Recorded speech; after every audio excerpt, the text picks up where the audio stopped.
Welcome again. The last several days we've been talking about what does it mean to have a renewed vision of Jesus. We've been looking at the classic hymn, centuries old hymn, Be Thou My Vision. I wanted to finish up our time in looking at that and looking at the last stanza of this hymn. The fifth stanza goes like this. High King of heaven, my victory won. May I reach heaven's joys, O bright heaven's sun. Heart of my own heart, whatever befall, still be my vision, O ruler of all. Now, those of you that know that hymn are probably wondering why I haven't sung any of this. You don't want me to sing. But today I want to talk about this last stanza, especially the part where it says, whatever befall, whatever happens, whatever might be going on in my life, whatever might be going on in the world. How can Jesus, the maker of heaven and earth, the one who has died and is rose again and is alive forever and ever, how can Jesus be the heart of our own heart so that whatever happens, whatever might happen in our lives or in the world, that we continue to see him and understand him to be the ruler of all? Again, I want to ask you this question. I've asked it before, but I think it's so crucial for us to begin and continue and deepen this journey of being one of his followers. When you look at Jesus, when you picture his face, what is it that you see? What is it that you see? You know, one of the most influential sermons and teachings I've ever heard on that idea comes from the very first pastor that I ever listened to. When I stepped foot into a church in Seattle, Washington, University Presbyterian Church at the age of 16, there was a man named Earl Palmer. And Earl Palmer preached a sermon one time on the Gospel of Luke. And having just gone through Holy Week, let me tell you the story.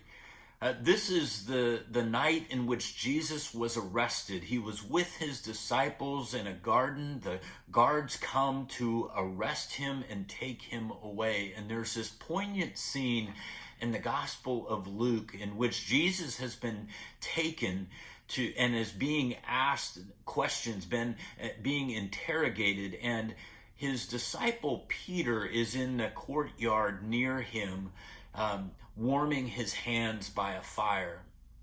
Now, Jesus previously, while he had been celebrating the Last Supper with his disciples, he told Peter that unfortunately Peter would deny him 3 times. Well, in the courtyard on that night after Jesus was arrested, there's this scene in which Peter is identified by several different people as he warms his hands around the fire. They identify him as a Galilean, that region that Jesus did his ministry, and said that he must have been with Jesus. And 3 exact times, Peter denies that he even knows who Jesus is. And Luke captures this one detail in that passage so beautifully. After the 3rd denial, it says that Jesus looked at Peter. Now, this is where Earl Palmer's sermon comes in. Earl asked this question. He said, what is it that we picture? What is it that we picture when we imagine Jesus looking at Peter right after he denied him 3 times? And Earl goes on to say that most of us probably would picture that Jesus was angry, perhaps disappointed. Perhaps there was a look of shame, that shaming Peter for denying him. Now, none of us can know for sure what Jesus' face looked like as he looked at Peter. But Earl, in his sermon, said this, and it forever has made an impact on me. Earl's idea that Jesus looked at Peter, and instead of anger or disappointment or shame, somehow Jesus looked at Peter and said, I'll see you in 3 days. I'll see you in 3 days.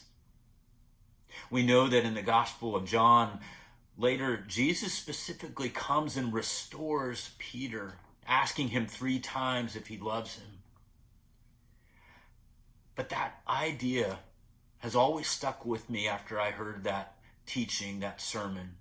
I know it's speculation, but I love how Earl holds on to that vision of Jesus, who looks at us not with disappointment or anger or shame, but always points us to the hope. The hope of the gospel is that no matter what is happening to us, whatever befalls us now, can we wait upon the Lord? Because in 3 days, he will rise again. We believe that not even death held our Lord Jesus down. And so when you picture our Lord looking at you today, can you see him? Can you see him look at you not with shame or disappointment, but with love and with hope, asking you to hold on and wait? May we wait upon the Lord this day.